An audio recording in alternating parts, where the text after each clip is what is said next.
My name is Lucas. I'm 28, and until last month I thought my family dynamic was just a little off. Now I realize it was a powder keg waiting to blow, and I might have been the match. It all started at one of our usual Friday dinners, the kind where my parents insist everyone be present, no excuses. My older brother Ryan was already sitting at the table when I walked in, grinning like he'd just won the lottery. And in a way, he had. Mom and Dad had surprised him that morning with a down payment for his first condo. "You've earned it, son," Dad said proudly, retelling the story for the third time that night, as though Ryan had personally built the place brick by brick instead of just showing up to sign the papers. I sat quietly, swirling my fork through the mashed potatoes, feeling that familiar knot in my stomach. I'm not jealous of Ryan. At least, I try not to be, but I'd be lying if I said it didn't sting a little. I've worked since I was 17, paid for my own degree, and even helped Mom and Dad with their mortgage when things got rough a couple years ago. But that night, it felt like none of it mattered. Dinner was almost over when Dad put his fork down with a loud clink, like he was about to make a toast. Instead, he looked right at me and said the words that still ring in my ears. "You're not half the man your brother is." I don't know what snapped in me. Maybe it was the years of being compared, or maybe it was just that I was tired of swallowing my anger. But I pushed my chair back and said, calm as ever, "Then he can start paying your rent." The room went dead silent. Ryan's grin faltered. Mom turned pale and blinked like she hadn't heard me right. "Rent?" she whispered. "What rent?" My heart was pounding, but I just sat there, staring at them, letting the weight of what I'd just said settle over the table like a thick fog. No one said a word for what felt like an eternity, and I suddenly realized I'd just cracked open a secret I never intended to share. That was the night everything started to unravel. The silence after my comment was deafening. I could hear the clock ticking in the kitchen, the hum of the refrigerator, even the sound of Ryan clearing his throat awkwardly. I didn't back down. My words hung in the air like smoke. Dad was the first to speak, his voice hard and controlled. "Lucas," he said, "what exactly do you mean by that?" I shrugged, trying to look calm even though my hands were sweaty under the table. "Exactly what it sounds like," I said. "For the last 3 years, I've been covering part of the mortgage here." "Your mortgage?" Ryan frowned like I'd just spoken in another language. "Wait, what? Why would you do that?" Mom looked offended, like I had accused her of something. "We never asked you to," she said quickly. "We would never ask that of you." I almost laughed at that, because technically she was right. They hadn't asked, they'd begged. 3 years ago, Dad lost a major client at his contracting business, and I'd gotten a panic call late one night asking if I could spot them enough to cover the monthly payment so they didn't lose the house. At the time, I didn't hesitate. I was living frugally, saving up for my own place, but I told myself family comes first. Only it didn't stop at 1 month. Or 3. Before I knew it, I was sending them a fixed amount every month. They always promised to pay me back someday, but someday never came. It became expected, like clockwork.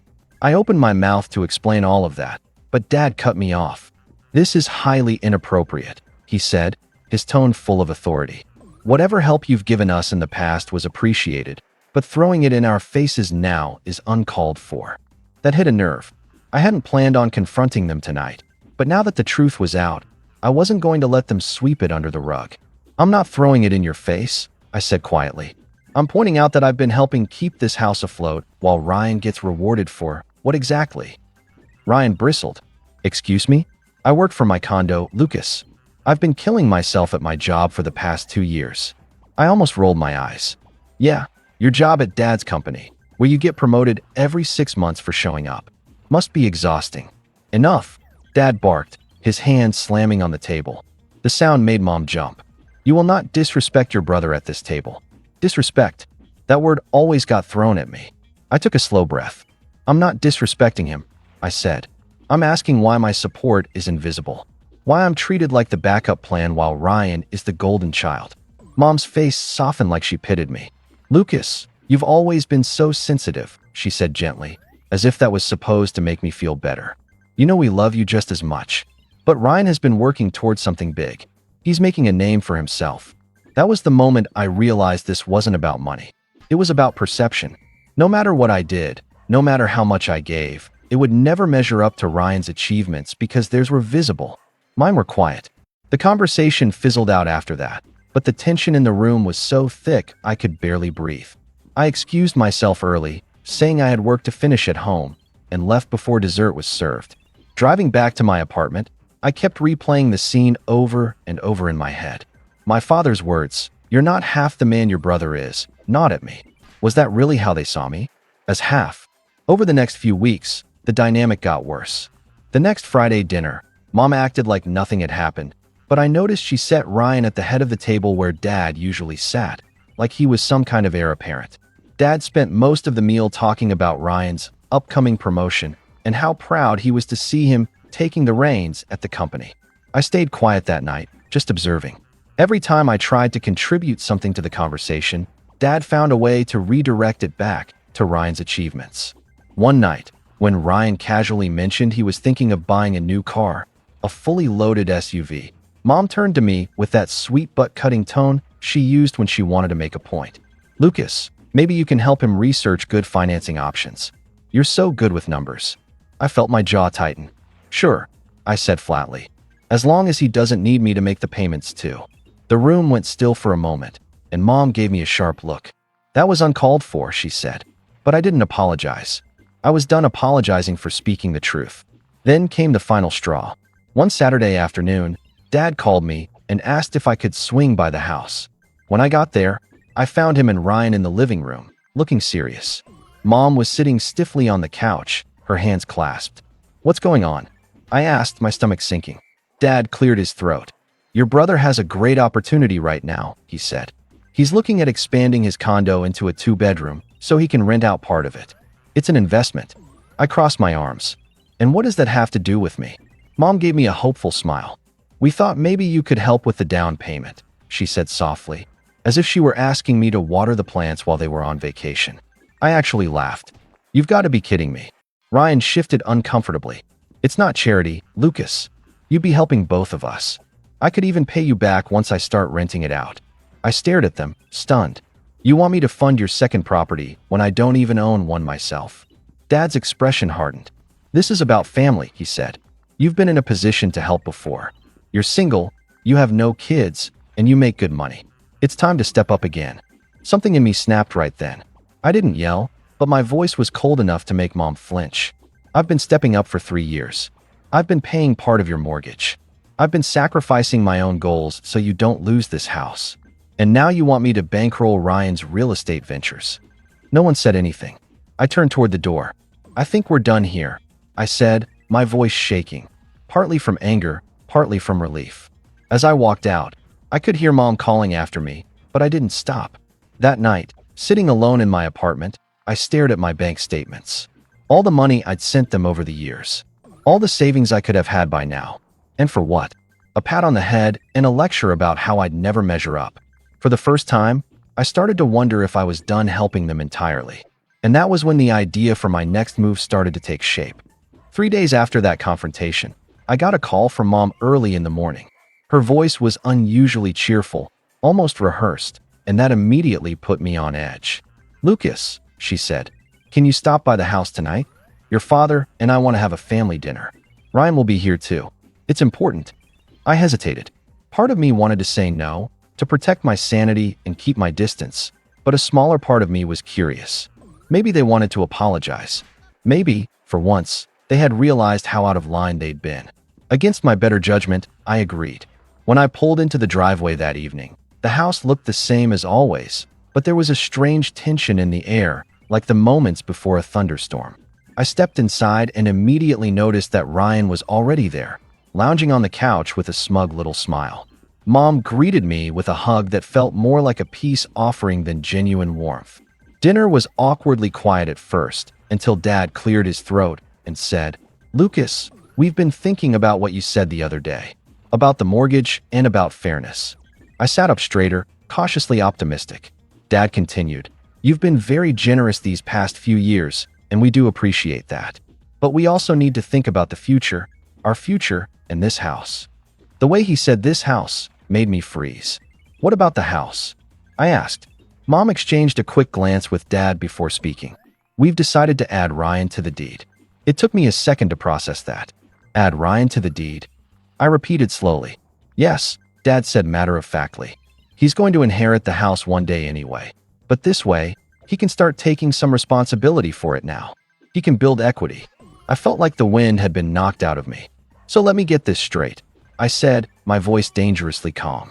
I've been helping you pay for this house for 3 years, and your solution is to make Ryan a co-owner? Mom looked uncomfortable, but Dad didn't flinch. Ryan is the one who's going to keep the family legacy alive. You've made it clear you want your own place someday. This is what makes sense. I stared at them in disbelief. You didn't even ask me, I said. We didn't need to, Dad replied. You said yourself you were just helping. Help is an ownership. That word, help, stung worse than I expected. I had sacrificed vacations, nights out, even the idea of buying a home of my own, all so they could keep this house. And now they were cutting me out completely, as if I'd never contributed at all. I turned to Ryan, who was suddenly very interested in his plate of food. You knew about this, didn't you? He hesitated, then nodded. Dad told me last week. I didn't think it was a big deal. Not a big deal. I repeated, my voice rising. Ryan, this house wouldn't even still be here if I hadn't been covering part of the payments. You wouldn't have anything to inherit if it weren't for me. Ryan had the audacity to shrug. Look, Lucas, you chose to do that. Nobody forced you. If it bothers you that much, maybe you should stop paying. The casual way he said it, like my contributions were just some hobby I could drop, made my blood boil. I pushed my chair back and stood. You know what? Fine. Consider this my last payment. Dad's jaw tightened. Lucas. No, I interrupted. I'm done. If Ryan is going to be on the deed, then he can be the one to keep this place afloat. I'm not your safety net anymore. Mom looked panicked. Lucas, you can't just pull out now. We're still paying off the loan. That's not my problem anymore, I said. You wanted to make Ryan the man of the house. Congratulations. He can have the whole thing. I turned to leave, but Dad's voice stopped me cold. If you walk out that door, don't expect to come back when things go south. I froze, my hand on the doorknob. That was it. That was the moment everything inside me hardened. He wasn't just taking my contributions for granted. He was threatening me with exile if I didn't keep playing their game. Slowly, I turned back to face him. Things already went south, Dad, I said quietly. You just didn't notice until now. Then I walked out, slamming the door behind me. I drove aimlessly for over an hour, my thoughts racing. I wasn't just hurt, I was furious. I had trusted them, supported them, believed we were working together as a family. And in return, they had effectively cut me out of the picture and handed everything I had helped pay for to my brother. When I finally got back to my apartment, I pulled out a folder where I kept all my bank records and receipts. Every transfer I'd ever made to their account was right there, neatly documented. I stared at the numbers, the thousands of dollars that had gone to them, and felt a strange calm settle over me. They thought I was just going to slink away quietly. They thought they could rewrite history and pretend I never contributed. But they were wrong. This was no longer about fairness. It was about making sure they could never ignore me or my contributions again. And that was the moment I stopped being the peacekeeper in the family and started thinking like someone who had nothing left to lose. That night was the first time in years I didn't sleep at all. I lay on my couch staring at the ceiling, my mind replaying every conversation, every dinner, every moment I'd chosen to put my family's needs ahead of my own. It all seemed so painfully obvious now. The little comments, the way they praised Ryan for every small accomplishment but treated mine like background noise. How had I ignored it for so long? By morning, I felt hollow. Not angry, just emptied out. I skipped work that day and sat in silence with a mug of coffee that went cold on the table. Around noon, my phone buzzed with a message from Mom. Lucas, can we talk? This is a misunderstanding.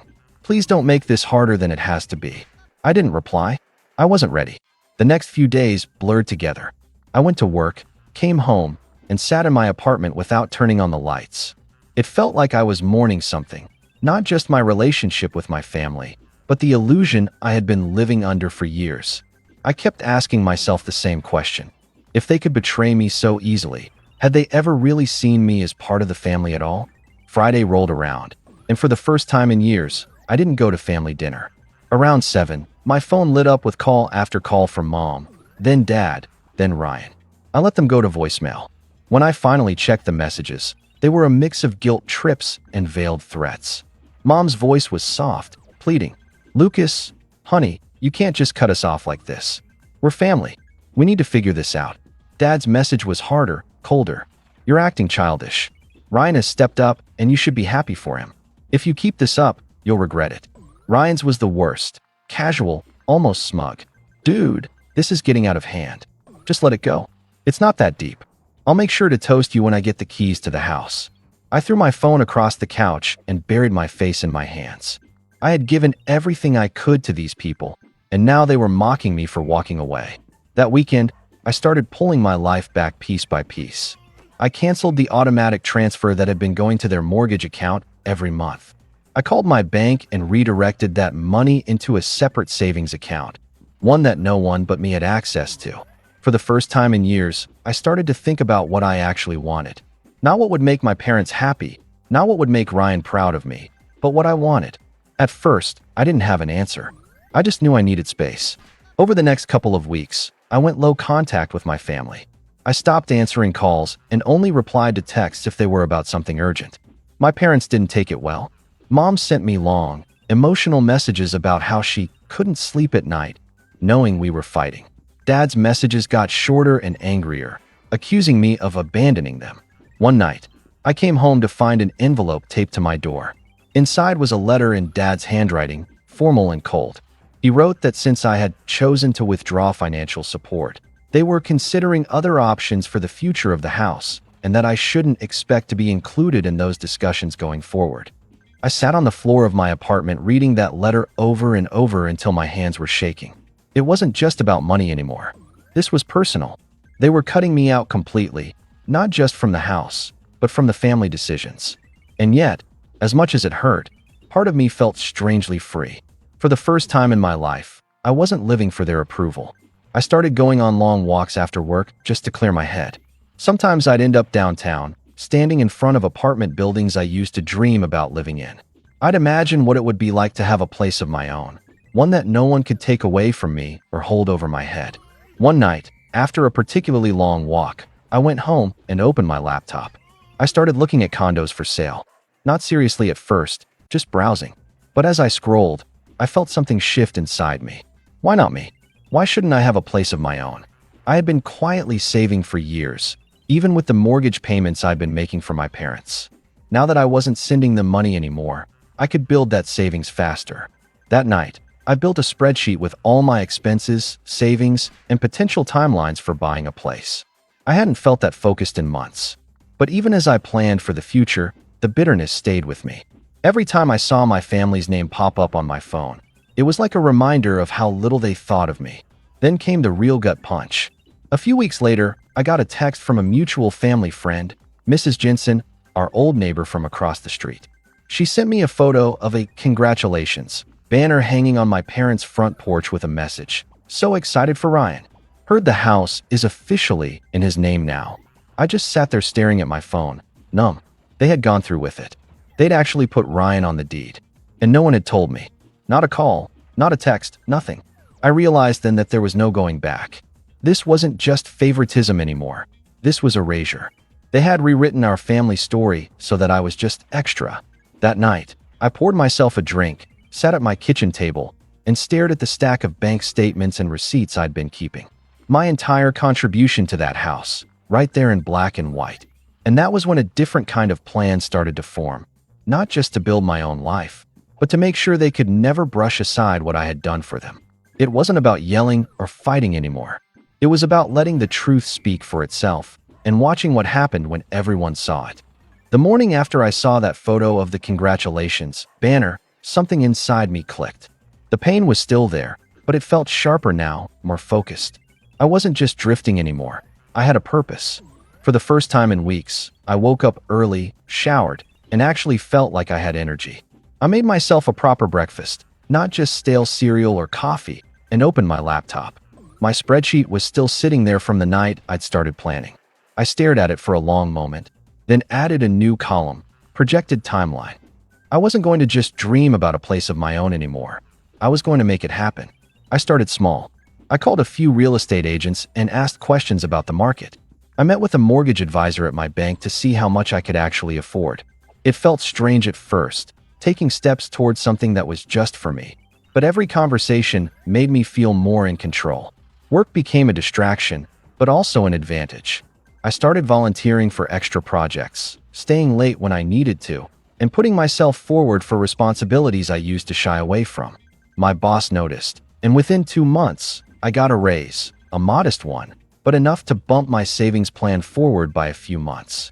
I didn't tell my family about any of this. In fact, I was speaking to them less and less.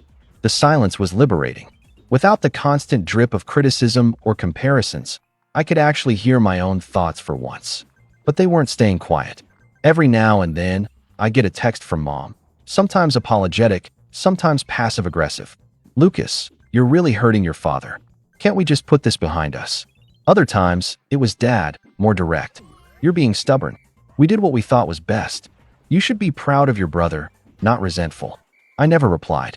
I wasn't ready to engage. Instead, I poured my energy into building myself up. I picked up a side hustle doing freelance financial consulting, something I'd always been good at but never had time for before. It was slow at first, a client here, a client there, but word started to spread. Within 3 months, I had regular weekend work that nearly doubled my income. And then came the turning point. One of my freelance clients, a small tech startup, asked me if I'd consider coming on as their full-time financial analyst. It was a risk. They were young, not as established as my current company, but they offered me a salary nearly 40% higher than what I was making, plus equity in the company. I said yes. The day I handed in my resignation at my old job, I felt a rush of freedom I can't even put into words. I wasn't just leaving a job. I was leaving behind the version of myself that had stayed small and quiet to keep everyone else comfortable. With my new salary and side hustle income, my savings grew faster than I thought possible. Within 6 months, I was sitting across from a realtor signing papers for my very first condo, a sleek, modern one-bedroom downtown with floor-to-ceiling windows and a view of the skyline. When I got the keys, I just stood in the empty space for a long time, soaking it in. No one had helped me get there. No one could claim ownership over it. This was mine, completely and entirely. I moved in on a Saturday and spent the whole weekend unpacking, hanging shelves, arranging furniture exactly how I wanted it. There was something deeply healing about setting up a space that no one else had a say in. Of course, my family eventually found out. It started with Ryan, who somehow saw a photo I posted on social media, just a casual shot of the view from my balcony. His text came 5 minutes later. "Whoa, nice place. Didn't know you were house hunting." I ignored him. A day later, Mom called. When I didn't answer, she left a voicemail. "Lucas, why didn't you tell us? We would have loved to help you move in. Your father feels very hurt that you kept this a secret." I listened to the message twice, then deleted it. Because the truth was, it wasn't a secret. They just weren't entitled to know. Over the next few weeks, I focused on settling into my new life. My work at the startup was challenging but exciting, and the company was growing fast.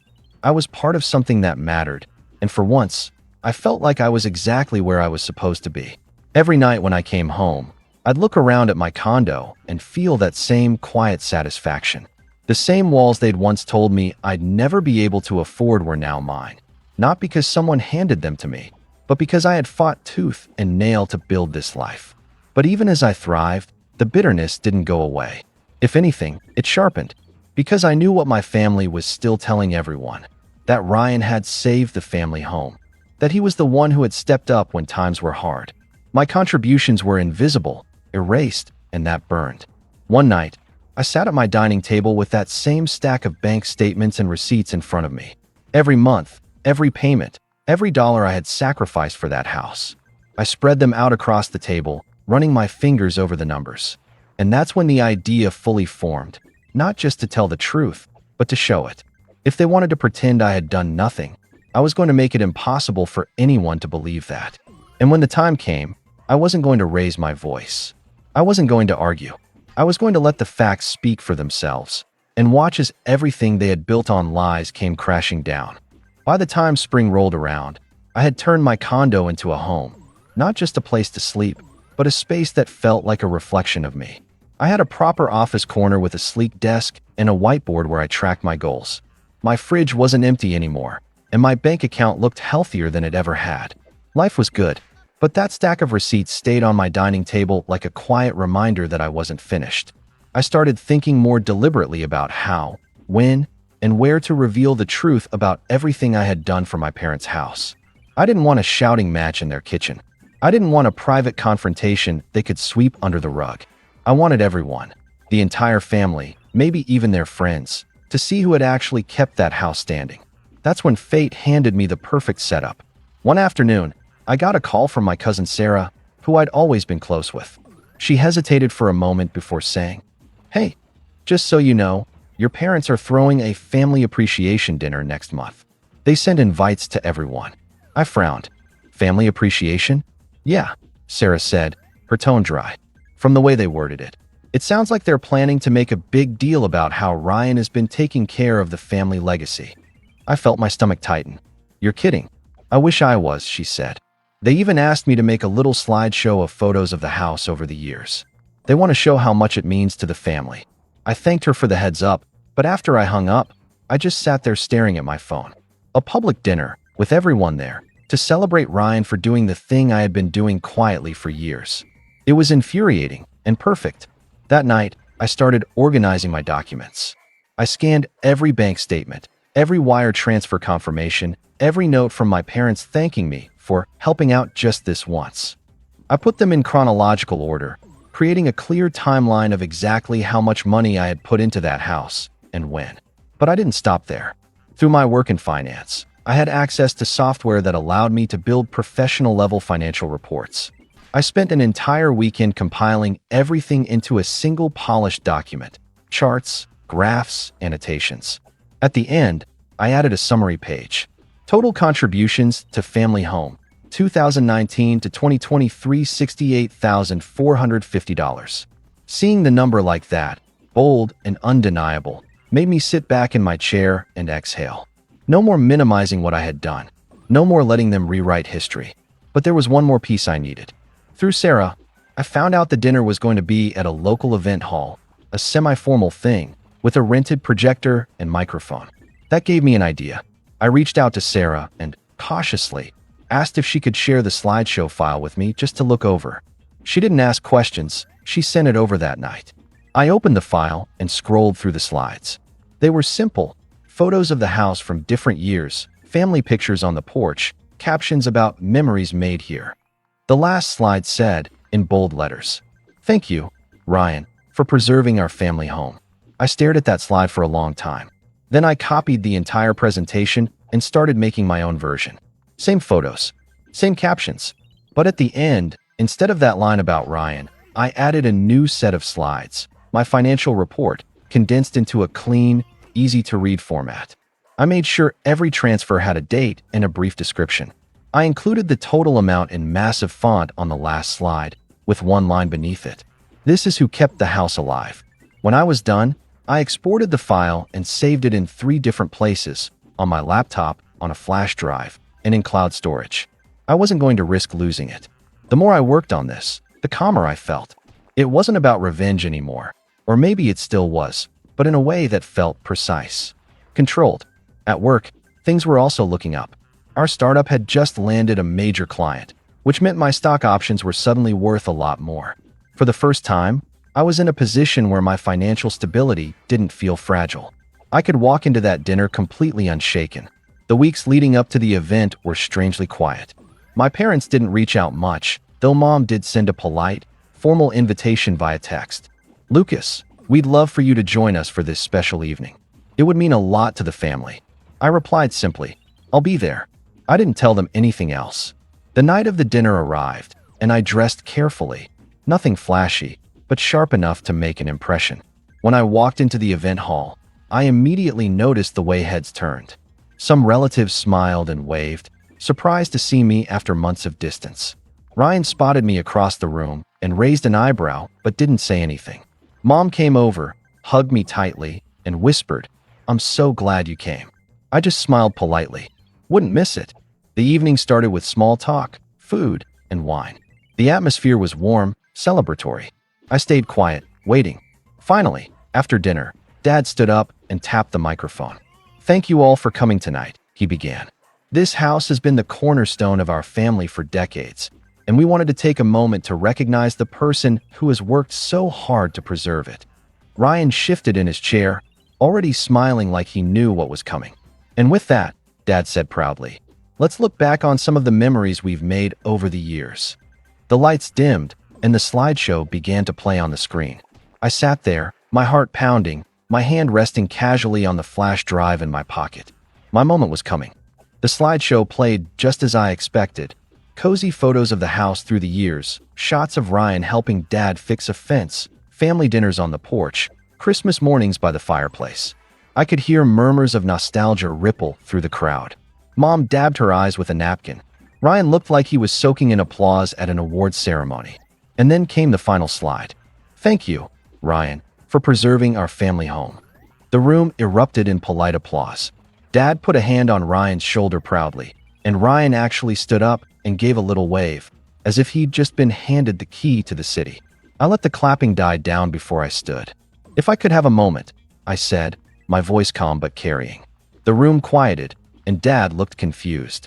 Lucas, this isn't really the time. It'll just take a minute, I said. Since we're talking about preserving the house, I thought it might be a good time to share something important. Before anyone could stop me, I walked to the projector, plugged in my flash drive, and clicked to the next slide, my slide. The screen lit up with the title page. Financial Contributions to the Family Home, 2019 to 2023. Murmurs started around the room. I clicked again. The next slide showed the first year, a neat list of monthly transfers, dates, and amounts. Some were small, others were large, but the pattern was undeniable. Each one labeled, Mortgage Support. 3 years ago, I began, keeping my voice steady. Mom and Dad called me one night and said they were in danger of losing the house. I sent money to cover that month's payment. And then the next month. And the next. For 3 years, I contributed to keep this place standing. Click. Another year appeared on the screen. The numbers grew larger. This isn't to brag. I continued, scanning the room. I never told anyone because I thought we were all in this together. I thought we were a family. But when I found out that Ryan was added to the deed without so much as a conversation, I realized that history was about to be rewritten, and I wasn't going to let that happen. Click. The third year appeared, ending with a bold total. $68,450. The room went completely silent. No forks clinking, no whispers, just the sound of the projector fan humming. This, I said, pointing at the screen, is what really preserved the house. I let that sink in for a long moment before clicking to the last slide. It was a photo of the house taken last summer, with the caption, "This was my contribution. Don't forget it." I stepped back from the projector, my heart pounding, but my face calm. The silence stretched until Sarah, my cousin, let out a low whistle. "Wow," she said softly. I had no idea. That broke the tension. A few other relatives started murmuring, looking at each other, some even turning toward my parents with raised eyebrows. Mom looked pale. Her mouth opened, but no words came out. Dad's face was tight, his jaw working like he was chewing gravel. Ryan, for once, didn't look smug. He looked uncomfortable. "Lucas," Mom finally said, her voice shaky. "This was not the place." "Actually," I interrupted gently, "this is exactly the place. You wanted everyone here to celebrate Ryan's part in saving the house. I just thought they deserved to know the whole story." Dad stood, his face red. "You're trying to humiliate us." I shook my head. "No, I'm telling the truth. If the truth is humiliating, that's not on me." The room went quiet again. My aunt cleared her throat. "Well," she said carefully, "I think we can all agree Lucas deserves some recognition for what he's done." A few people nodded. Someone even started clapping quietly until Dad shot them a glare. I didn't wait for permission. I unplugged my flash drive, slipped it back in my pocket, and said, "That's all I wanted to say. Please, enjoy the rest of your evening." Then I sat back down, calm as ever, while the rest of the room buzzed with whispers. From that point on, the entire energy of the dinner shifted. Conversations were hushed, pointed. I caught more than one relative glancing at my parents with looks that ranged from shocked to disappointed. Mom barely touched her plate after that. Dad didn't say another word for the rest of the night. Ryan tried to joke it off once, muttering something about, "Well, guess you were the secret landlord all along," but no one laughed. I stayed until dessert was served, then stood and thanked everyone for coming before quietly heading out. Walking to my car, I felt lighter than I had in months. It wasn't joy, not exactly. It was clarity. I hadn't yelled. I hadn't begged. I hadn't tried to convince them of anything. I had simply laid out the truth and let everyone see it. And judging by the looks on my parents' faces as I left, the truth had landed harder than any argument ever could. But as I drove home, a new question formed in my mind, one that made me grip the wheel a little tighter. What would they do now that they had been exposed?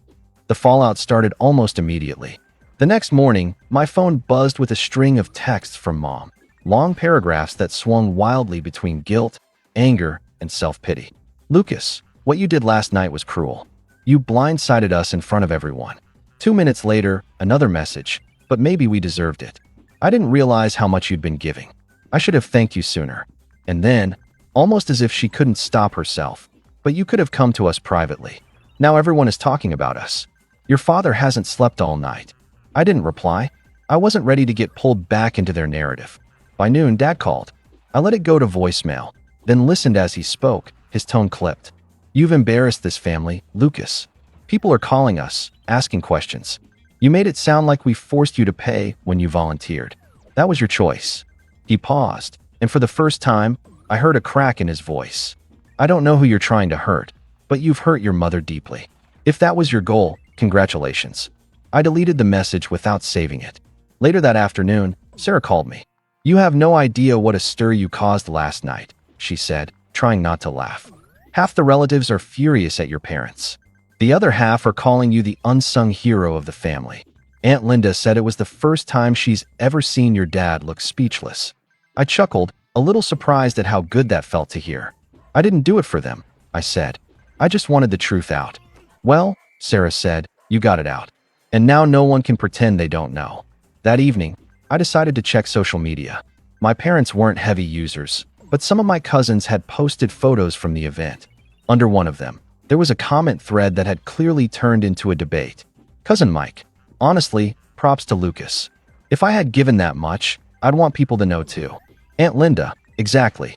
It's not about embarrassing anyone. It's about recognition. Family friend Karen. I didn't know Lucas was helping with the mortgage. That's incredible." The comments went on and on. Not one person criticized me for what I had done. For the next week, there was radio silence from my parents. Then, on Friday evening, I got a knock on my condo door. When I opened it, Dad was standing there, looking older than I'd ever seen him. Mom was behind him, her hands clasped together. "Lucas," Dad said, his voice low, "can we come in?" I stepped aside and let them in, keeping my face neutral. They didn't sit right away. Mom looked around the condo, taking in the clean, minimalist space. "You've done well for yourself," she said quietly. "Thanks," I said, still standing. Dad finally spoke. "I owe you an apology," he said, each word slow and deliberate. I didn't realize how much resentment had built up. I thought we were all doing our part, but you did more than anyone, and I minimized it. That was wrong. Mom nodded quickly. "We should have talked to you before adding Ryan to the deed. It wasn't fair. We assumed you didn't care about the house." I exhaled slowly, letting their words hang there for a moment before replying. "It's not about the house," I said. "It's about respect. I was there for you when things were hard, and you acted like it never happened. You made me feel invisible." Dad looked down at the floor. "You're right," he admitted. "We were wrong. I don't expect you to forgive us right away, but I wanted you to hear it from me. We know what you did for us, and we won't forget it." Mom took a step closer. "Your father and I talked. We want to add you to the deed too. It's the least we can do." I shook my head. "I don't want it," I said simply. They both looked surprised. "I have my own place now. My own life. That house was my responsibility for a long time, but it's not anymore. You can keep it, give it to Ryan, do whatever you want with it. I'm done tying myself to something that only brought me grief." Mom's eyes filled with tears. "Lucas, I'm not saying this to hurt you," I interrupted gently. "I'm saying it because I'm finally free, and I want to keep it that way." There was a long silence. Dad finally nodded once. "If that's what you want," he said. "It is." They stayed a few more minutes, awkwardly trying to make small talk, but the energy had shifted. When they finally left, Mom hugged me a little too long and whispered, "I'm proud of you." For the first time in years, I actually believed her. When the door closed behind them, I stood there for a moment, staring out at the city skyline through my window. I hadn't just exposed the truth. I had forced them to see me, really see me, for the first time. And now, for the first time in my life, I wasn't living in the shadow of my family's approval. I was standing on my own, completely and unapologetically. And I knew, deep down, that they would never underestimate me again. Then I turned off the lights, sat on my balcony with a drink in hand, and let the quiet wash over me.